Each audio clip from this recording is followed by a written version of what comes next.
Bonjour, aujourd'hui je vais vous présenter une vidéo concernant les différentes prises de pouls. Cet outil de diagnostic utilisé en médecine traditionnelle est fondamental.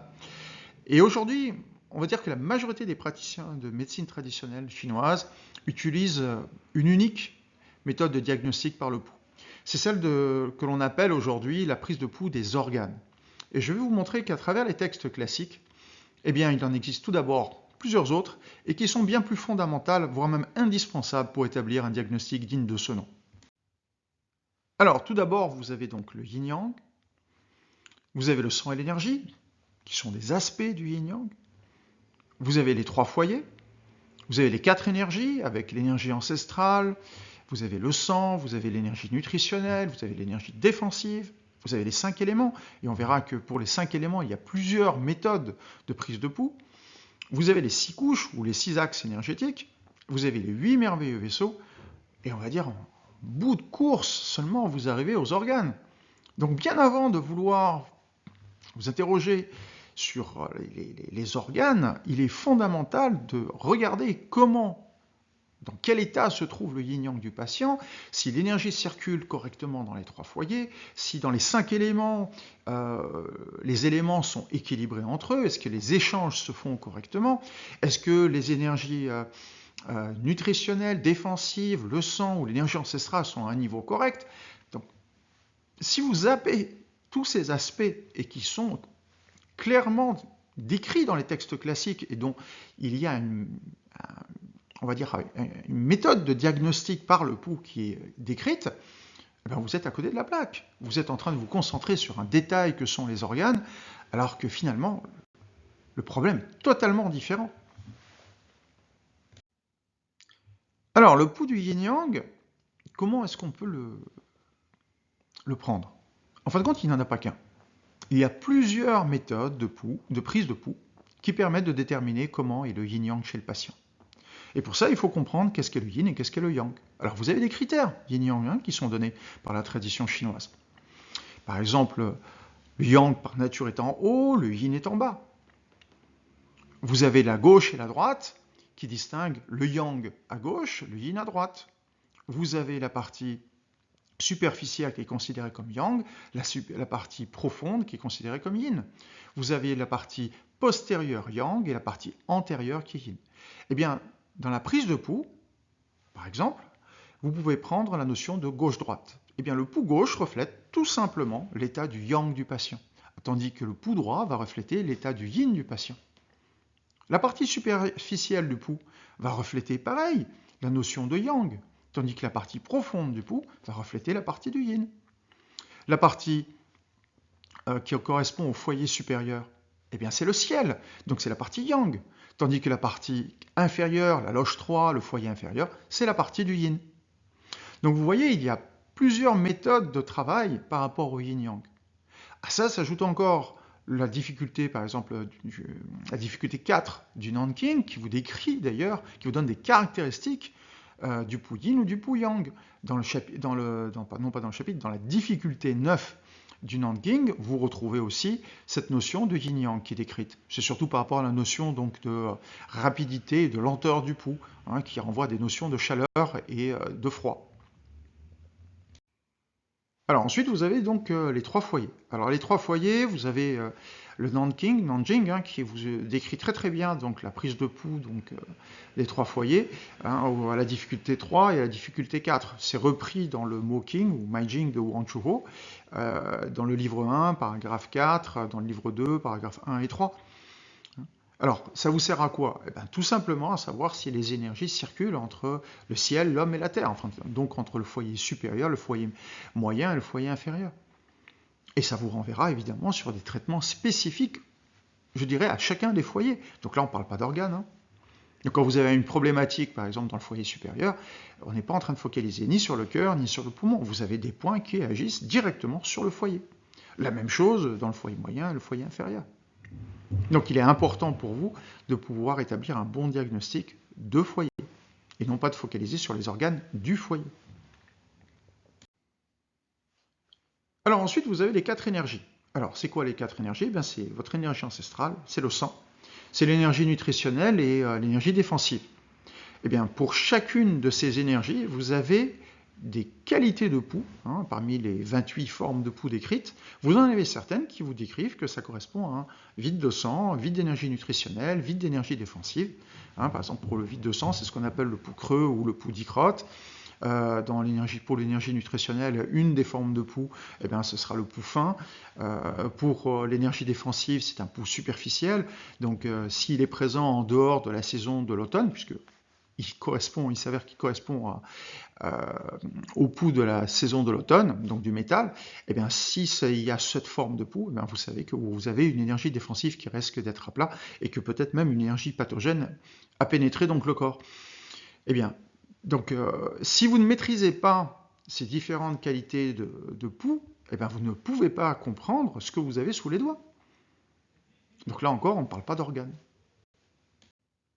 Alors là, on aborde un de mes dadas, les 5 éléments.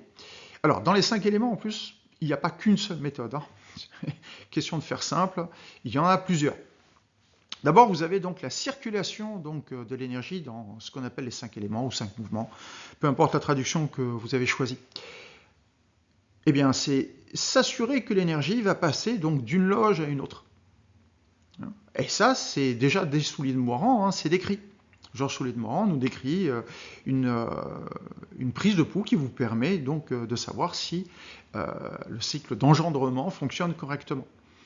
Alors, vous avez aussi, et ça c'est décrit donc dans le Nanking, dans la difficulté 5, vous avez ce que l'on appelle les 5 couches. Donc le pouls va pouvoir être divisé en 5 couches.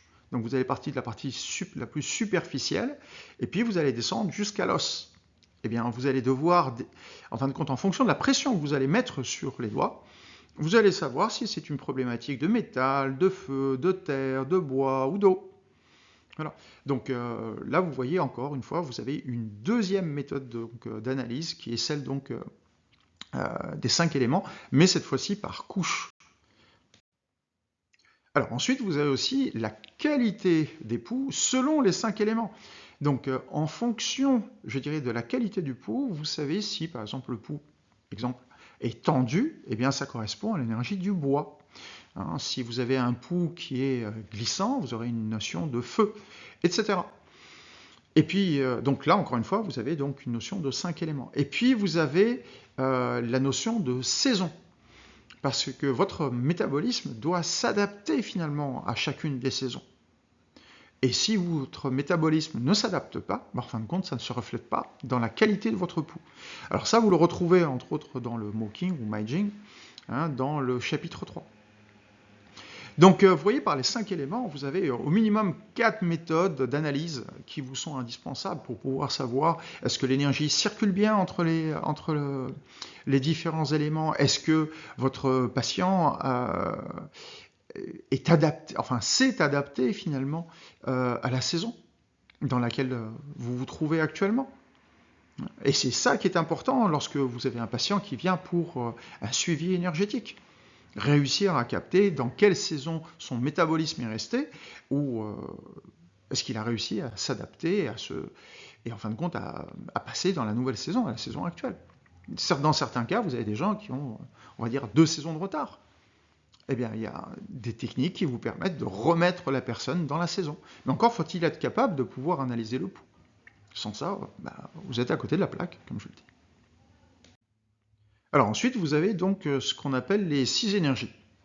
Alors, dans le Sowen, dans le Nanking, dans le Mo-King, dans le Zhenjui Jing, vous avez donc une description qui est donnée du pouls correct, je dirais, des axes énergétiques, et puis de leur perturbation.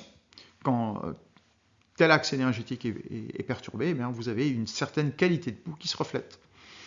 Donc tout ça est décrit dans les textes classiques, et très souvent ça va être repris d'un texte à un autre. Alors la prise de pouls suivante, c'est celle des merveilleux vaisseaux. Alors déjà, il faut savoir que la majorité des acupuncteurs probablement n'en ont même pas entendu parler, et elle est décrite à ma connaissance dans un seul ouvrage, qui est donc le Mo-King ou Meijing de Wang Chuo, donc dans le livre 2, paragraphe 4. D'ailleurs, si vous êtes un passionné de diagnostic par les pouls, je vous recommande quand même de l'avoir.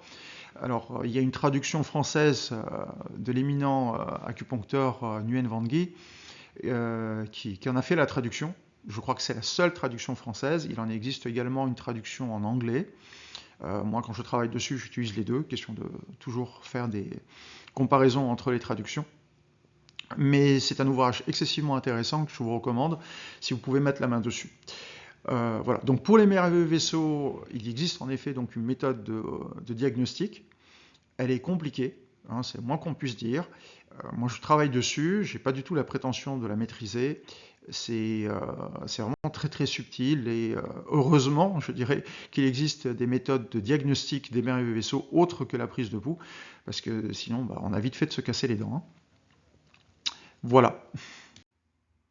Et enfin, la dernière méthode de prise de pouls, c'est celle donc des Tsangfu, hein, donc des organes et des viscères. Alors, c'est très bien décrit donc, dans l'ouvrage de Wang Shuo, le traité des pouls, dans le Nanjing hein, également. Vous avez donc une description des loges avec chacun des organes qui est attribué à chacune des loges, avec son tsang et son fu. Mais les organes, dans le système, je dirais, de la médecine chinoise, traditionnelle, classique, ils viennent en bout de course. C'est un détail, je dirais. Sauf si vous avez une pathologie spécifique sur l'organe, vous ne devez absolument pas focaliser dessus. Et encore, quand bien même. Je dirais, il y a des systèmes qui vous permettent de traiter des pathologies d'organes, en passant par exemple par les 5 éléments, qui sont d'une grande efficacité. D'ailleurs, pour ceux qui ont eu la curiosité et qui ont des connaissances soit dans les langues orientales telles que le japonais, le coréen ou le vietnamien, ou alors tout simplement, pour faire plus simple, vous avez des ouvrages en anglais qui décrivent ces enseignements, eh bien vous verrez que la façon d'aborder la problématique par les 5 éléments telle qu'elle est décrite chez ces peuples est très différente de l'enseignement moderne dit de MTC.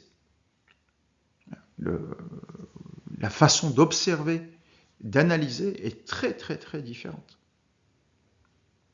Donc tout ça pour dire que focaliser sur donc, les Tsangfu dans votre diagnostic, votre bilan énergétique, eh bien en fin de compte, vous limite, vous empêche d'avoir une vision vraiment globale. Et finalement, qu'est-ce qu'on recherche tous ? Eh bien, c'est justement cette vision globale pour aller dans le détail après. Mais si vous commencez par le détail, vous ne pouvez pas revenir dans la vision globale. C'est impossible. Vous allez toujours ramer, regarder la petite bête, mais alors qu'en fin de compte, vous avez une problématique beaucoup plus large qui peut toucher donc la personne qui est en face de vous. Voilà, j'espère que cette vidéo vous a plu, qu'elle vous a permis de voir qu'en fin de compte, il n'y a pas que les organes et les viscères, ce qui pour moi est finalement relativement ennuyeux, hein, parce que si on devait focaliser uniquement sur cet aspect-là, je trouve que c'est un peu simpliste. La compréhension des choses commence par le yin-yang. Hein. Et puis après, vous faites dérouler, hein, yin-yang, 3 foyers, 4 énergies, 5 éléments, 6 axes énergétiques, 8 merveilleux vaisseaux. À chaque fois, vous pouvez avoir un élément de diagnostic qui s'ajoute. Et c'est pas parce que vous avez un problème sur le yin-yang que vous en aurez un sur les 5 éléments. Ou alors vous pouvez ne pas avoir un problème en yin-yang, mais avoir un problème en 5 éléments. Ou peut-être d'ailleurs, finalement, un problème d'organe. Mais il est indispensable d'avoir tous ces niveaux de diagnostic pour pouvoir établir, je dirais, un bilan énergétique fiable qui vous donnera de vrais résultats. Et c'est ce qui fera que vos traitements seront à la hauteur des espérances de vos patients. Parce qu'au final, c'est ça qui compte, et rien d'autre. Voilà. Donc, j'espère que cette vidéo, encore une fois, comme je l'ai dit, vous a plu. N'hésitez pas à la liker, à mettre un petit pouce, enfin, tout ce que vous savez ce qu'il faut faire, quoi. Et à très bientôt dans une autre vidéo. Allez, salut.